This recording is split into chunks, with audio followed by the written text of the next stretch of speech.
හරි බලන්නකෝ මේ ඉතුරු කොටස ගන්නකෝ. සමා වෙන්න පොඩ්ඩක් පරක්කු වෙනවට මොකද මම ඉන්නේ හද්ද ටොටේනේ. ඒතකොට මේ පැත්තේ තියෙනවා වනාලි ප්‍රශ්න. වනාලි ප්‍රශ්න තියෙනවා. ඊට පස්සේ තාක්ෂණික ප්‍රශ්න තියෙනවා. ඒ ඔක්කොම මගේ අරගන්න වෙනවා. හිටුවාන් ජනේලෙන් අලියෙක් කියලා හොඬ වෙලා දානවා. එතකොට එකපාරට වීඩියෝ එක නවත්තන්න වෙනවා. මේ තියෙන හැපති ජනේලයක්. හරි. නෑ මේ හීලා වෙච්චුනුත් ඉන්නවා. ටිකක් භයානක જાතිය උනුත් ඉන්නවා. ඒතකොට ටක් ගාලා නවත්තන්න වෙනවා. එහා පැත්තින් සද්ද දාගෙන යනවා කෑ ගහගෙන. බිත්තියට දෙයි ගාලා ගහගෙන යනවා. ඒක චුට්ටක් ප්‍රශ්න ඩොටේනේ ඉන්නේ. අම්පාරේ ඉන්නේ අම්පාරේ පොඩ අම්පාරේ. හරි. ඉස්කෝලේ ගිය කුරුණෑගල පැත්තේ ජීවත් වෙන්නේ අම්පාර පැත්තේ. හරි. චූටි කාලේ ඉඳන් ඉස්කෝලේ ගිය අම්පාරේ කුරුණෑගල නිසා අම්පාරේ ඉන්නේ මොකද කියලාවත් දන්නේ නැහැ හරියට. ගෙට යාපෙත් ඉන්නේ කවුද කියලාවත් හරියට දන්නේ නැහැ. චූටි කාලේ දැකලා පුරුද්දට නිකන් යාන්තම් මතකයක් වගේ තියෙනවා. නැත්තම් කවුද කියලා දන්නේ නැහැ හරියටම. මතක නෑ වැඩිය. හරි. බලන්න. ඉතුරු කොටස. දැන් කරන්න තියෙන්නේ කක්ෂගත කර ඇති යානාවක් තුල සිටින පුද්ගලයෙකුගේ බර රහිත බව.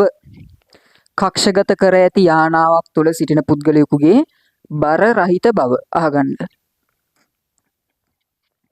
ළමයි දැන් ඔයා මේ පෘෂ්ඨයක් මත හිටගෙන ඉන්න අවස්ථාවක් ගැන හිතන්නකෝ. පෘෂ්ඨයක් මත හිටගෙන ඉන්නකොට ඔයාගේ බර පල්ලයට ක්‍රියාත්මක වෙනවා. ඊට අමතරව පෘෂ්ඨයේ විසින් ඔයා මත මෙහෙම අභිනව ප්‍රතික්‍රියාවක් ක්‍රියාත්මක වෙනවනේ. ඔයා මත මෙන්න මේ බර රහිත බව කියන එකේ අදහස වෙන්නේ ඔයා මත මෙන්න මේ ක්‍රියාත්මක වෙන අභිනව ප්‍රතික්‍රියාව ශුන්‍යයක් වෙනවා කියන එක. ඔයාගේ බර රහිත බව කියන එකෙන් අදහස් කරන්නේ ඔයා මත ක්‍රියාත්මක වෙන මෙන්න මේ අභිනව ප්‍රතික්‍රියාව ශුන්‍යයක් වෙනවා කියන එක. ඒ අනුව අභ්‍යවකාශ යානයක් තුල ගමන් කරන පුද්ගලයෙකු මත ඇති වෙන අභිලම්භ ප්‍රතික්‍රියාව බිඳුවක් වෙන හැටි තමයි ඔප්පු කරලා පෙන්වන්න හදන්නේ. මේ බලන්නකෝ. පෘථුවිය ගමු අපි. අරේ කැපිටල් R ස්කන්ධයේ කැපිටල් M වෙන පෘථුවියේ කේන්ද්‍රයේ ඉඳන් සිම්පල් R දුරකින් පිහිටි කක්ෂයක කක්ෂගත කරලා තියෙන චන්ද්‍රිකාවක් ගැන හිතන්න. චන්ද්‍රිකාවක් නෙවෙයි අභ්‍යවකාශ යානයක් ගැන හිතන්න. මෙයාගේ ස්පර්ශීය වේගය v කියලා ගමු. මෙයාගේ ස්කන්ධය සිම්පල් m ඩෑෂ් කියලා ගමු. දැන් මෙයාගේ ස්කන්ධය කියලා කිව්වේ මේ යානය හදලා තියෙන ද්‍රව්‍යවල සහ ඇතුලේ ඉන්න කට්ටිය ඔක්කොගේම ස්කන්ධය. හොඳේ. ඒ ඔක්කොගේම ස්කන්ධය තමයි m ඩෑෂ් කියලා කිව්වේ. එතකොට මෙයාගේ කේන්ද්‍රාභිසාරී බලය ගුරුත්වාකර්ෂණ බලයට සමානයි. එහෙනම් මෙයාගේ වෘත්ත චලිතය සලකලා කේන්ද්‍රයේ දෙසට F සමානයි m දාපුවාම F කියන්නේ G capital M simple M dash බෙදීම R වර්ග සමානයි M dash simple A ලියන්නම් ස්පර්ශීය වේගය ඇසුරෙන් ඒ අනුව V වර්ග බෙදීම R කියලා එනවා. ඔතනින් මට V වර්ග උක්ත කරගන්න පුළුවන්. V වර්ග සමානයි G capital M බෙදීම R වර්ග කියලා එනවා. R වර්ග නෙමෙයි sorry R වර්ග නෙමෙයි R හොඳේ. R වර්ග නෙමෙයි R.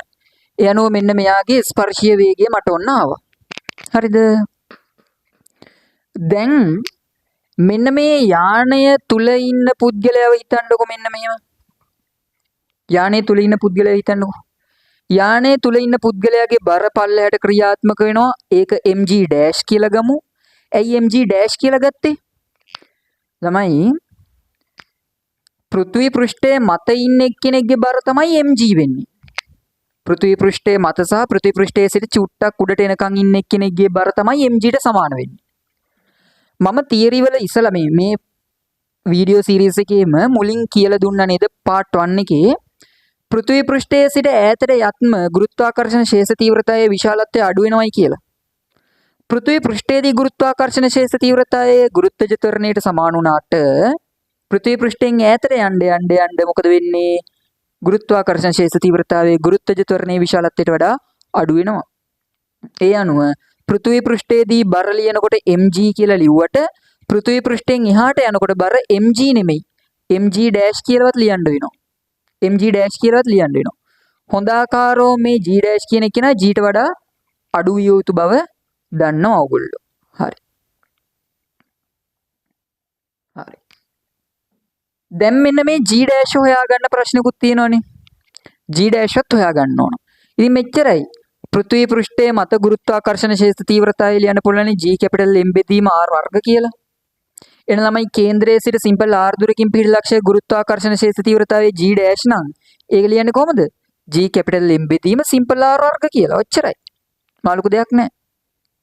මෙයා මත අභිනව ප්‍රතික්‍රියාව ක්‍රියාත්මක වෙනවා මෙහෙම. දැන් මේ R කියන එක කෙනා බිඳුවක් කියලා පෙන්වන්නයි හදන්නේ මම. හොඳේ. දැනට R කියන එක කෙනා ඔහොම ලියාගමු. ඊළඟට මෙයාගේ ස්පර්ශීය වේගය v කියලා ගමු. යානය මෙහෙට ස්පර්ශීය වේගය v වලින් චලිත වෙනවා නම් මෙතන ගත්තෙත් v කියලාම තමයි. ඇතුලේ ඉන්න පුද්ගලයාත් v වේගයකින්ම චලිත වෙන්න ඕන. ඒ අනුව මෙයාගේ වෘත්ත චලිතය සලකලා මෙයාට කේන්ද්‍රයේ දෙසට f සමානයි m දැම්මොත් මේකම තමයි මෙතෙන්ට ඇඳලා තියෙන්නේ මේක චුට්ටක් ආනත කරලා තමයි මෙතන ඉන්නේ. එහෙම අරන් මෙතනට ඇඳලා. මේක යනවා මෙහෙම වෘත්ත චලිතය දෙන්නේ මෙහෙම. ඔහොම වෘත්ත චලිතය දෙන්නේ මෙහි කේන්ද්‍රය. කේන්ද්‍රයේ දෙසට f සමානයි m දැම්මම පල්ලෙහාට mg dash ඉන්නවා. ඉහළට ඍණ r ඉන්නවා. සමානයි ස්කන්ධය. දැන් මෙතන ස්කන්ධය කියන්නේ මෙයාගේ ස්කන්ධය සලකන්නේ හොඳේ. මෙයාගේ ස්කන්ධය සිම්පල් m කියලා ගත්තේ මම. ත්වරණය දාමු ස්පර්ශීය වේගය ඇසුරෙන් v වර්ග බෙදීම r කියලා. v වර්ග බෙදීම r කියලා. හරි. ඒ අනුව මම මෙතනට ගමු mg dash වෙනුවට මේක ආදේශ කරන්නම් g capital M බෙදීම simple r වර්ග ඍණ capital R සමානයි m v වර්ග කියන එක්කෙනාට මේක ආදේශ කරන්න. v වර්ග වෙනුවට මේක ආදේශ කරමු මට එනවා mg capital M බෙදීම r වර්ගය කියලා. මේ r ගුණ වෙලා r වර්ගයක් එනවා. හරි. ඕගොල්ලන්ට පේනවද මේ දෙන්න සමානයි කියලා? මේ දෙන්න සමානයි කියලා. එහෙනම් මෙයයි අහෝසියලා ගිහිල්ලා ඍණ r සමානයි බිඳුවයි කියලා එනවා. ඍණ r සමානයි බිඳුවයි නයි. ඉතින් r උත් බිඳුව තමයි. අන්න. අභිලම්භ ප්‍රතික්‍රියාව බිඳුවක් කියලා මම පෙන්නවා. එහෙනම් ඕකට තමයි ළමයි කියන්නේ අභ්‍යවකාශ යානයක් තුල සිටින පුද්ගලයෙකුගේ බර රහිත බව කියලා. බර රහිත බව කියලා. එසේ එකක ඕගොල්ලොන්ට ඕක ගැන විස්තරයක් කියලා.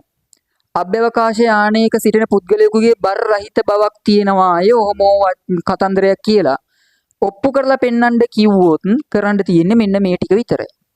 මෙන්න මේ ටික කරලා r සමානයි බිඳුවක් බව පෙන්වන්න ලකුණු ටික හම්බෙයි. බොහෝ විලාවට මේක හම්බෙන්නේ නම් එසේවල MCQ වලට ඕකය දෙන්නේ මෙන්න මේ විදිහට. මේ බලන්නකෝ. අභ්‍යවකාශ යානයක ඉන්න පුද්ගලයෙකු මත අභිලම්භ ප්‍රතික්‍රියාවක් ක්‍රියාත්මක වෙන්නේ නැත්නම් ළමයි අභ්‍යවකාශ යානය ඇතුලේ තියලා තියෙන ඕනම වස්තුවකට ඕක බලංගුයි හොඳේ. පුද්ගලයාට විතරක් නෙමෙයි. ඔයා හිතන්නකෝ තේ කෝප්පයක් තියෙනවයි කියලා. හරි. ඔය තේ කෝප්පෙට හකුරු කෑල්ලක් දානවා. තේ කෝප්පෙට හකුරු කෑල්ලක් දානවා. හකුරු කෑල්ල දැම්මම ඔය හකුරු කෑල්ල මත තේ කෝප්පේ ඉන්න අර ද්‍රවය විසින් මොකද කරන්න ඕන? උඩුකුරු තෙරපුමක් ඇති කරන්න දෙපෙයි. ළමයි r සමානයි බිඳුව වීම නිසා අභ්‍යවකාශ යානයක් තුල සිටින එහෙම නැත්නම් අභ්‍යවකාශ යානයක් තුල තිබෙන ද්‍රව බඳුනක් තුල වස්තුවක් ගිල්ලපුවාම උඩුකුරු තෙරපුමක් ඇති වෙන්නේ නැහැ. ඔන්න ඕකේ MCQ එක ආන්න පුළුවන් ප්‍රකාශන ප්‍රශ්නයක. අභ්‍යවකාශ යානයක් තුල තිබෙන ද්‍රව බඳුනක මොකක් හරි වස්තුවක් ගිල්ලනවා අය එවිට උඩුකුරු තෙරපුමක් ඇති වෙන්නේ නැහැ කියලා ප්‍රකාශන ප්‍රශ්නයක් දෙන්න පුළුවන්. හරිද වැරදිද තෝරන්න. ඒ අනුව උඩුකුරු තෙරපුමක් ඇති වෙන්නේ නැහැ කියලා තිබ්බොත් ඒක 100%ක් හරි. මොකද r සමානයි බිඳුවක් වීම නිසා. උඩට අතට බලයන් නැතිවීමක් සිද්ධ වෙන්න බෑ. උඩ අතට බලයන් නැතිවීමක් සිද්ධ වෙන්නේ නැහැ. උඩුකුරු තෙරපුම ඇතිනේ උඩට එන්නේ. හරි. ඊට අමතරව තව පොයින්ට් එකක් තියෙනවා. දැන් මේ තේ කෝප්පයෙන් අපි දන්නවනේ සංවහණයෙන් තාපය හානි වෙන්න දෙපයි. එහෙමනේ. විශේෂත්වය වෙන්නේ අභ්‍යවකාශ යානයක් තුලදී සංවහණයෙන් තාපය හානි වීමක් සිද්ධ වෙන්නේ නැහැ. සංවහන ධාරා උඩට යන්නේ උඩට යන්න නම් උඩට බලයක් තියෙන්න ඕන. උඩට බලයක් ඇති වෙන්නෙම නෑ මේවා ඇතුලේ. උඩට බලයක් ඇති වෙන්නෙම නෑ මේවා ඇතුලේ. එහෙනම් සංවහණයෙන් තාපය හානි වීමක් සිද්ධ වෙන්නේත් නෑ. ඔය જાතියේ මේ MCQ එකක් තියෙනවා 2006 පේසුරු පොත පෙරලලා බලන්න 2006 සමහර විට මේ ප්‍රකාශන ප්‍රශ්නයක් වෙන්න ඕන මතක හැටියට. ඔය ප්‍රකාශන ප්‍රශ්නයක් තමයි මෙන්න මේක අනුසාරයෙන් ප්‍රකාශන ප්‍රශ්නයක් තියෙනවා. ඒක කරලා ඉන්න වීඩියෝ එක නවත්තලා ඒක කරලා ඉන්න.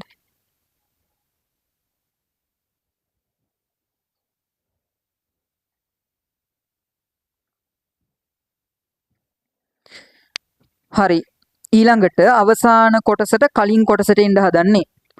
මේක නම් ඔයගොල්ලෝ දන්න කොටසක්. ඕනම පන්තියකින් ඉගෙන ගන්නකොට හම්බෙන කොටසක්. මේක බොහෝ වෙලාවට හම්බෙන්නේ නැහැ නේ සමහර අයට. ඇත්තම කිව්වොත් මටත් ෆස්ට් අයි එකේදී මේක හම්බුන්නේ නැහැ. සෙකන්ඩ් අයි එකේදී ඉගෙන ගන්නකොට තමයි මේ කතන්දර ඉගෙන ගත්තේ. ෆස්ට් අයි එකේදී ගුරුත්වාකර්ෂණ ශාස්ත්‍රවලදී ඕවා ඉගෙන ගත්තේ නැහැ. මම සමහරට මගේ වැරද්දක් වෙන්න ඇති. පණ්ඩිතයිනේ ඒ කාලේ. ඉංජිනේර්ස්ලා කියලා හිතන් ඉන්නේ ෆස්ට් අයි එකේදී. සෙකන්ඩ් අයි එකේදීනේ තේරෙන්නේ ගොඩක් දේවල්. හරි. බක පණ්ඩිතයි ෆස්ට් අයි එකේදී. සෙකන්ඩ් අයි එකේ තමයි ගොඩක් දේවල් තේරුම් ගන්න. ස්කන්ධය දිරනවා අතල ඉතුරු වෙනවා කියලා තේරුම් ගන්නවා සෙකන්ඩ් අයි එකේදී. හරි. දැන් එන්න වියෝග ප්‍රවේගයට. වියෝග ප්‍රවේගය. වියෝග ප්‍රවේගය. ඔයා හිතන්නකෝ පෘථුවිය පෘෂ්ඨයේ මෙහෙම ඉන්නවා කියලා පෘථුවිය තියෙනවා කියලා හිතන්නකෝ මෙන්න මෙහෙම. අරය කැපිටල් R ස්කන්ධය කැපිටල් M. මම කියවනේ පෘථුවිය හෝ යම්කිසි ස්කන්ධයක් හෝ නිසා හටගන්න ගුරුත්වාකර්ෂණ ක්ෂේත්‍රය එම ස්කන්ධයේ ස්කන්ධ කේන්ද්‍රයේ සිට අනන්තය දක්වා විහිදෙනවයි කියලා. අනන්තයේදී ගුරුත්වාකර්ෂණ ක්ෂේත්‍රයක් නැහැ ඒ අණුව. අනන්තයේදී ගුරුත්වාකර්ෂණ ක්ෂේත්‍ර තීව්‍රතාවයකුත් නැහැ ඒ අණුව. ඔයා මෙන්න මේ පෘථුවි පෘෂ්ඨයේ සිට පෘථුවියට අදාළ විතරක් නෙමෙයි මේක ඕනම ග්‍රහ වස්තුවකට අදාළව නියත මේ සම්බන්ධ කරන්න පුළුවන්. හොඳේ. මෙන්න මේ පෘථුවි පෘෂ්ඨයේ ඉඳන්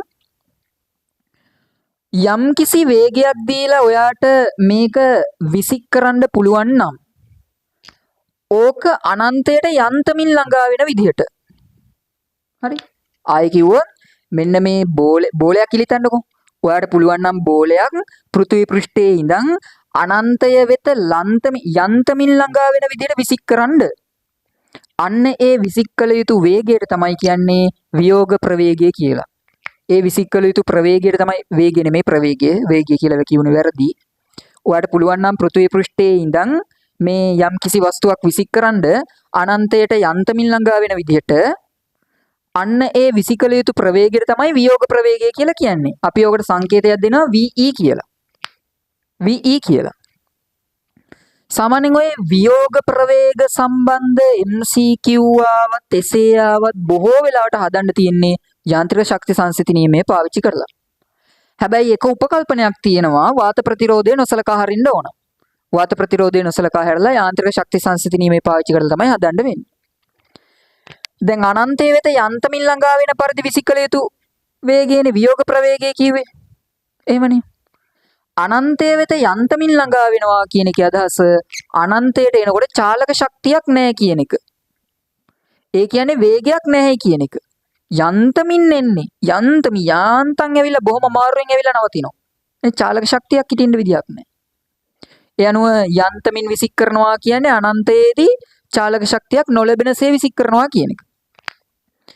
ඊළඟට ළමයි අනන්තයේදී ගුරුත්වාකර්ෂණ විභවය කොච්චරද? බිඳුවයි.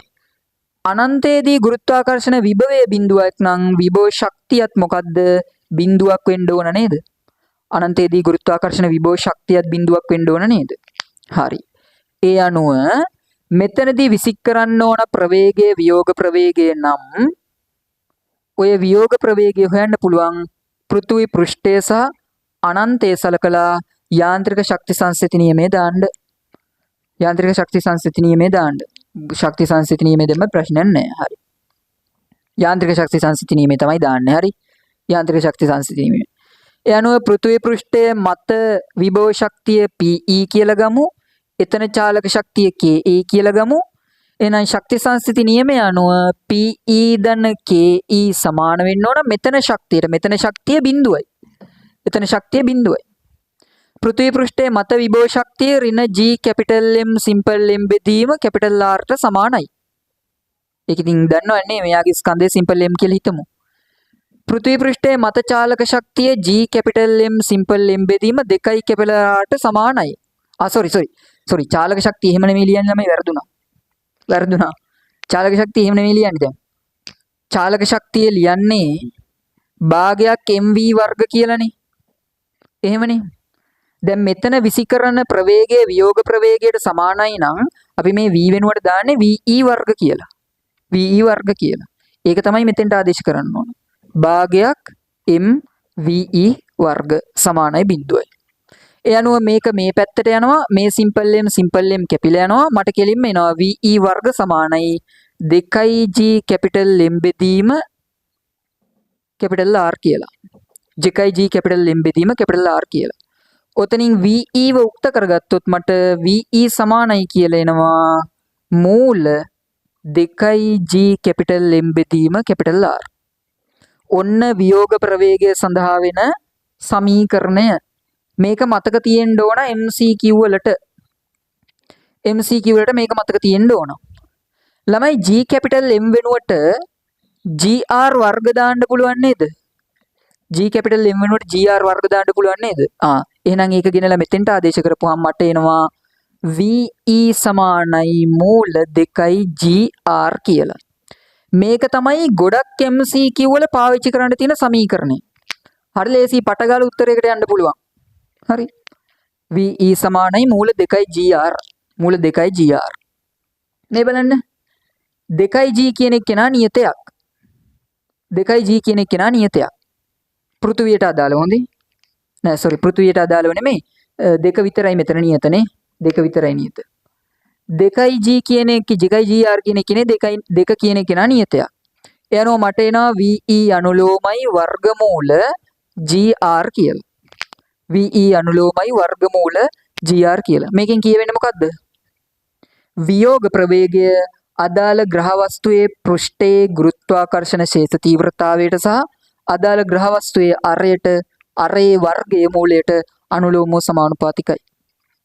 ඒ කියන්නේ වියෝග ප්‍රවේගය කියන එකේනා ග්‍රහ වස්තුව මත රඳා පවතින එකක් මිස වෙන ඒවා මත රඳා පවතින එකක් නෙමෙයි. වියෝග ප්‍රවේගය කියන්නේ ග්‍රහ වස්තුව මත රඳා පවතින එකක්. හරි. වියෝග ප්‍රවේගය කියන්නේ ග්‍රහ වස්තු වර්ගයේ මත රඳා පවතින එකක්. පැටලුණාදත් මන්දා. හරි පැටලුණා. මට නම් ටිකක් පැටලුණා වගේ දැනුණා. කමන්නේ ගණන් ගන්න එපා. ඔයගොල්ලෝ ඉතින් ඕක දන්නවනේ. හරි. යනෝ වියෝග ප්‍රවේගය කියන්නේ ග්‍රහ වස්තුව වර්ගයට අදාළ නියතයක්. දැන් පෘථුවිය ගත්තොත් ගුඩසයා ගියා. මේ පෘථුවිය ගත්තොත් මේ පෘථුවියට අදාළ වියෝග ප්‍රවේගයේ යම්කිසි නියතයක්. විසි කරන්නේ බෝලයක්ද කළු ගලක්ද පුළුන් කොටයක්ද අදාළ නැහැ. වියෝග ප්‍රවේගය පෘථුවියට අදාළව නම් නියතයක්. අඟහරු වලට ගියොත් අඟහරු වලට අදාළව නියතයක්. හරි. දැන් මේ බලන්න. දැන් ළමයි වියෝග ප්‍රවේගයෙන් විසිකරොත් අනන්තයේ වෙත යන්තමින් ළඟා වෙනවනේ. අපිට ඔකට සීරුවෙන් ළඟා වෙනවා කියලා කියන්නත් පුළුවන්. හොඳයි වියෝග ප්‍රවේගයට වඩා අඩු ප්‍රවේගයකින් විසිකරොත් මොකද වෙන්නේ? අනන්තයේ වෙත යන්නේ ඊට මැද්දෙන් ඊට වඩා ළඟින් මගදී නවතිනවා. මගදී නැවතිලා ආපහු පෘථුවිය වෙතට එනවා. මගදී නැවතිලා ආපහු පෘථුවිය වෙතට එනවා. හොඳයි වියෝග ප්‍රවේගයට වඩා වැඩි ප්‍රවේගයකින් විසිකරොත් එතකොට වෙන්නේ ළමයි අනන්තයට එනකොට ප්‍රවේගයේ බිඳුවක් වෙන්නේ නැහැ. මොකද වියෝග ප්‍රවේගයට සමාන ප්‍රවේගයකින් විසිකරා නම් අනන්තයට එනකොට හරියටම ප්‍රවේගයේ බිඳුවක් වෙලා මෙතනදී නිශ්චල වෙනවා. නමුත් වියෝග ප්‍රවේගයට වඩා වැඩි ප්‍රවේගයකින් විසිකරොත් අනන්තයට එනකොට ප්‍රවේගයේ බිඳුව වෙන්නේ තවත් ප්‍රවේගය ඉතුරු වෙලා තියෙන නිසා අනන්තයත් පාස් කරගෙන මෙයා යනවා. ඔය කොහොම තිබ්බත් MCQ එක ආවොත් හදන්න තියෙන්නේ ශක්ති සංස්ථිති නියමයේ දාලා විතරයි. ශක්ති සංස්ථිති නියමයේ දාලා විතරයි. ඒ අනුව දැන් ඔයා හිතන්නකෝ වියෝග ප්‍රවේගයට වඩා වැඩි ප්‍රවේගයකින් විසිකරා කියලා. ඒ වගේ වෙලාවක අනන්තයට එනකොට මේ වගේ බිඳුවයි කියලා ගන්න බෑ මුළු ශක්තිය. අනන්තයට එනකොට ප්‍රවේගයක් තියෙන නිසා එතනදී චාලක ශක්තියක් තියෙනවා. හරි? එතනදී චාලක ශක්තියක් තියෙනවා. සමහර විට ඔයාගෙන් අහයි අනන්තයේ වෙත ළඟා වෙන ප්‍රවේගය කොච්චරද කියලා. හරි? වියෝග ප්‍රවේගයෙන් දෙගුණයක ප්‍රවේගයකින් විසික් කරනවා. එතකොට අනන්තයේ වෙත ළඟා වෙන ප්‍රවේගය කොච්චරද කියලා අහයි. මුකුත් කරන්න නැහැ. මෙතන මුළු ශක්තිය ලියන්න අනන්තයේදී මුළු ශක්තිය ලියන්න දෙන්න සමාන කරන්න. මෙතන මුළු ශක්තිය වෙන්නේ ගුරුත්වාකර්ෂණ විභව ශක්තිය සහ එතන තියෙන චාලක ශක්තිය. මෙතනට ආවම මුළු ශක්තිය වෙන්නේ එතනදී තියෙන චාලක ශක්තිය විතරයි. මොකද විභවයේ ශූන්‍ය නිසා ගුරුත්වාකර්ෂණ විභව ශක්තියක් නැහැ අනන්තයේදී.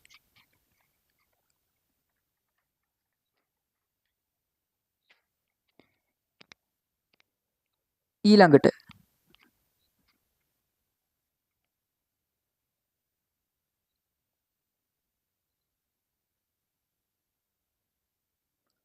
හරි දැන් ඔය ඉගෙන ගත්ත ටික පාවිච්චි කරලා MCQ ටිකක් තියෙනවා හදන්න.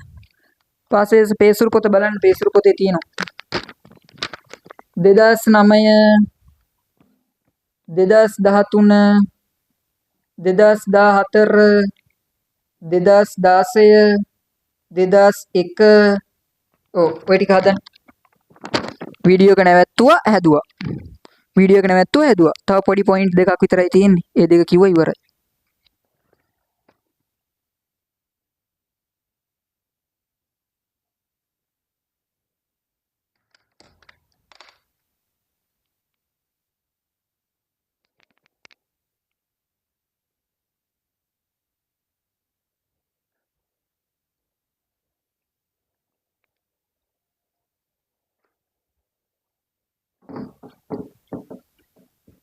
හරි ග්‍රහ වස්තු වල ඉලිප්සාකාර චලිතය ඉලිප්සාකාර චලිතය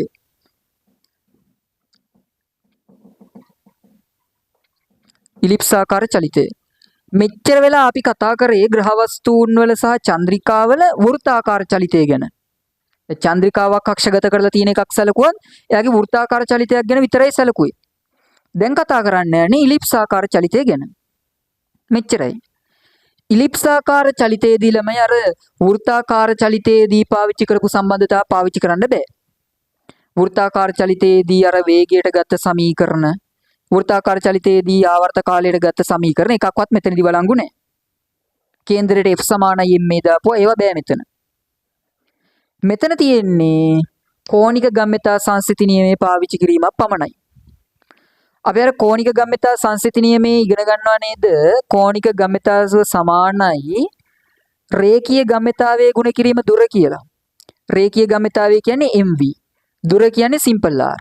ඒ අනුව කෝණික ගම්‍යතාවය mvr ගුණිතයට සමානයි කියලා ගන්න පුළුවන්.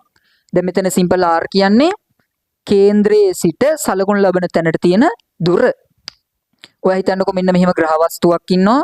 ග්‍රහ වස්තුවට මෙන්න මෙහෙම ඉලිප්සාකාර පතයක් තියෙනවා. ඉලිප්සාකාර පතේදී ඕගොල්ලන්ට හොඳටම තේරෙනවා මෙතනදී අරය r1 නම් මෙතනදී අරය r2 නම් r1 සහ r2 කියන දෙන්න අසමානයි. පතයේ තැනින් තැනට අරයන් අසමානයි. ඒ අනුව මෙන්න මෙතනදී ස්පර්ශීය වේගය v1 නම් මෙතනදී ස්පර්ශීය වේගය v2 නම් කෝණික ගම්‍යතා සංසිති නියමයේ අනුව මට ලියන්න පුළුවන් mv1r1 සමානයි mv2r2 කියලා. mm සුළු වෙලා ගියාම මට එනවා v1r1 සමානයි v2r2 කියලා. ඔන්න ඉලිප්සාකාර චලිතයේ යෙදෙන ග්‍රහ වස්තුවකට අදාළ දාන්න පුළුවන් සම්බන්ධතාවය. හරි. ඉලිප්සාකාර චලිතයේ යෙදෙන ග්‍රහ වස්තුවකට අදාළව දාන්න පුළුවන් සම්බන්ධතාවය. මෙතන v1 කියන්නේ මොකද්ද? අදාළ වස්තුව කේන්ද්‍රයේ සිට සිම්පල් r1 දුරකින් පිහිටි ලක්ෂයකදී එයාගේ ස්පර්ශීය වේගය. v2 කියන්නේ මොකද්ද? අදාළ ග්‍රහ වස්තුව එම පතයේම එම ඉලිප්සාකාර පතයේම r2 දුරකින් පිහිටි අවස්ථාවකදී එයාගේ ස්පර්ශීය වේගය. හරි. ඔච්චරයි සම්බන්ධතාවය. ඒකට දාන්න පුළුවන්. ඕක මේ තියෙනවා MCQ එකක් අරන් බලන්න මේ. මට මතක නැහැ 2015 දත් කොහෙද? පේසුරු පොතේ තියෙනවා මේ අරන් බලන්න මේ. එකක් ඇති මෙන්න මේ විදිහේ නිකන් සර්පිලාකාර පතයක් දීලා MCQ එකක්. ඔය සර්පිලාකාර පතේ අවස්ථා දෙකක වේග වෙන්න ඕන මට මතක හැටියට අහලා තියෙන්නේ. ඒක හදන්න තියෙන්නේ මේ සම්බන්ධතාවය පාවිච්චි කරලා තමයි. ඉලිප්සාකාර පතයකට අදාළ සම්බන්ධතාවය පාවිච්චි කරලම තමයි. ඒක හදලා බලන්න. පේසුරු පොතේ තියෙනවා. පේසුරු පොතේ තියෙනවා. හරි. වීඩියෝ එක නැවැත්තුවා හැදුවා.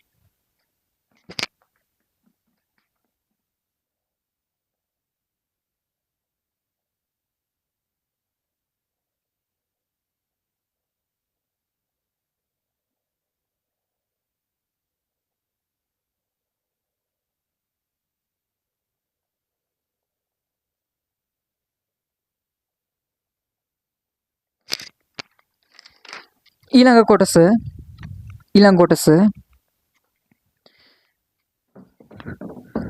ස්කන්ධ දෙකක් ස්කන්ධ දෙකක් ඒවායේ අන්‍යෝන්‍ය ආකර්ෂණ බලය යටතේ වෘත්තාකාර පතවල චලිත වීම. මෙන්න මෙහිම කතන්දරයක් ඔය කියන්නේ. ස්කන්ධයේ සිම්පල් M1 වෙච්ච කෙනෙක් අරය සිම්පල් R1 වෙච්ච වෘත්තාකාර පතයක මෙන්න මෙහෙම චලිත වෙනවා කියලා හිතන්නකො. වෘත්ත චලිතයේ දෙනවයි කියලා හිතන්නකො. ඔන්න ඔහම. ඒ අතර ස්කන්ධයේ M2 වෙච්ච කෙනෙක් අරය R2 වෙච්ච හැබැයි කේන්ද්‍රයන් සමාන වෙච්ච කේන්ද්‍රයන් සමපාත වෙච්ච මේ වගේ වෘත්ත පතයක චලිත වෙනවායි කියලා සලකන්නකො. මේ වගේ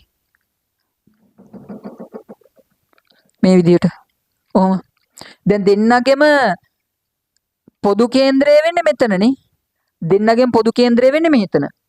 යනුව මේ දෙන්නම වෘත්ත චලිතයේ යෙදෙන්නේ මේ දෙන්න අතර ගොඩනගෙන අන්‍යෝන්‍ය ගුරුත්වාකර්ෂණ බලය පාවිච්චි කරලා. මේ දෙන්නම වෘත්ත චලිතයේ යෙදෙන්නේ මේ දෙන්න අතර ගොඩනගෙන අන්‍යෝන්‍ය ගුරුත්වාකර්ෂණ බලය පාවිච්චි කරලා.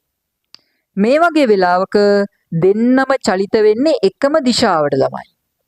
මේ වගේ වෙලාවක දෙන්නම චලිත වෙන්නේ එකම දිශාවට. මෙයත් මේ පැත්තට, මෙයත් මේ පැත්තට. මේ දෙන්නම මේ පැත්තට. නැත්තම් එක්කෝ මෙයත් මේ පැත්තට, මෙයත් මේ පැත්තට. දෙන්නම එකම පැත්තකට. දැන් දෙන්න අරයන් අසමාන වෘත්තපත දෙකක චලිත වෙන නිසා දෙන්නගෙම ස්පර්ශීය වේගයන් අසමානයි. මේක V1 කියලා ගත්තොත් මේක V2. දෙන්න අරයන් අසමාන වෘත්තපතවල චලිත වෙන නිසා දෙන්නගේ ස්පර්ශීය වේගයන් අසමානයි. නමුත් දෙන්නම එකම කේන්ද්‍රයක් වටා එකම අතට භ්‍රමණය වීමක් සිද්ධ වෙන නිසා දෙන්නගෙම කෝණික ප්‍රවේග මොකද වෙන්නේ? සමාන වෙනවා. දෙන්නගෙම කෝණික ප්‍රවේග සමාන වෙනවා. දෙන්නගෙම කෝණික ප්‍රවේග සමානයි නම් දෙන්නගෙම ආවර්ත කාල සහ සංඛ්‍යාතයනොත් මොකද වෙන්න ඕන? සමාන වෙන්න ඕන. ප්‍රකාශන ප්‍රශ්නවලදී අහන්න පුළුවන් ඕක. මම දැන් පොයින්ට් 3ක් කිව්ව මොනවාද? ඔය වගේ චලිතයකදී දෙන්නගේ වේගයන් එකිනෙකට අසමානයි. දෙන්නම එකම කේන්ද්‍රයක් වටා එකම දිශාවට භ්‍රමණය වෙනවා. හැබැයි දෙන්නගෙම කෝණික ප්‍රවේගයන් සමානයි. කෝණික ප්‍රවේගයන් සමාන නිසා ආවර්ත කාලයන් සහ සංඛ්‍යාතයන් මොකද වෙන්නේ? සමාන වෙන්න ඕන. ඊළඟට දෙන්න එකම කේන්ද්‍රය වටා භ්‍රමණය වෙන්නේ කොහමද? දෙන්න අතර ගොඩනගෙන අන්‍යෝන්‍ය ගුරුත්වාකර්ෂණ බලය උපයෝගී කරගෙන. එතකොට ළමයි දැන් මම මෙයාව සලකලා කේන්ද්‍රයේ දෙසට F සමානයි M මේ දැම්මොත් F සමානයි M කියන්නේ මෙයාගේ ස්කන්ධයේ M1 කේන්ද්‍රාභිසාරී ත්වරණය වෙනුවට මම දාන්නම් V1 වර්ග බෙදීම R1 කියලා. මෙයාටත් කේන්ද්‍රයේ දෙසට F සමානයි M මේ දැම්මොත් මට එනවා F සමානයි M2 V2 වර්ග බෙදීම R2 කියලා. මේ දෙන්න සමාන වෙන්න ඕන නේද? මොකද දෙන්නගෙම කේන්ද්‍රාභිසාරී බලයන් දෙක සමාන නිසා මේ දෙන්න සමානයි. ඒ අනුව මට එනවා M1 V1 වර්ග බෙදීම R1 සමානයි M2 V2 වර්ග බෙදීම R2 කියලා. මෙන්න මේ සම්බන්ධතාවයත් මතක තියාගෙන ඉන්න තරමට MCQ වලට පහසු වෙයි. මේ සම්බන්ධතාවය මතක තියාගෙන ඉන්න ඕනේ. අර මම කියපු පොයින්ට් තුන මතක තියාගෙන ඉන්නකෝ. මේ දෙන්නම එකම කේන්ද්‍රයක් වටා එකම දිශාවට භ්‍රමණය වෙනකොට දෙන්න භ්‍රමණය වෙන්නේ දෙන්න අතර ක්‍රියාත්මක වෙන කේන්ද්‍රාභිසාරී බලය කේන්ද්‍රාභිසාරී බලය නෙමෙයි දෙන්න අතර ක්‍රියාත්මක වෙන අන්‍යෝන්‍ය ගුරුත්වාකර්ෂණ බලය උපයෝගී කරගෙන. එතකොට දෙන්නගෙම කේන්ද්‍ර දෙසට ක්‍රියාත්මක වෙන ගුරුත්වාකර්ෂණ බලයන් සමානයි නම් මේ සම්බන්ධතාව දෙක ලියලා ඒ ඇසුරෙන් මේකට එන්න ඕගොල්ලන්ට පුළුවන්. මේක මතක තියාගෙන ඉන්න ඕනත් නෑ යනවා. හරි. මේ දෙක ලිව්වා එතනින් මෙතෙන්ට ආවා. ඔච්චරයි. දෙන්නගෙම කේන්ද්‍රාභිසාරී බල එකමයි. ඒ තර්කයේ මත තමයි මෙන්න මේ සම්බන්ධතා දෙක ලියාගත්තේ. ඔච්චරයි. ඉතින් දැන් හදන්න බලන්න 2015 MCQ එක. 2015 තියෙනවා MCQ එකක්. ඒක ගිහින් හදන්න. බලමු තව එකක් කරලා දාන්න. අවුල් වගේ නම් එක සෙට් නෑ වගේ නම් කියන්න වෙන එකක් බලමු. ඒක හරි නෑ වගේ නම් වෙනස් කරමු. කොහොමද කියලා කියන්න. හරි.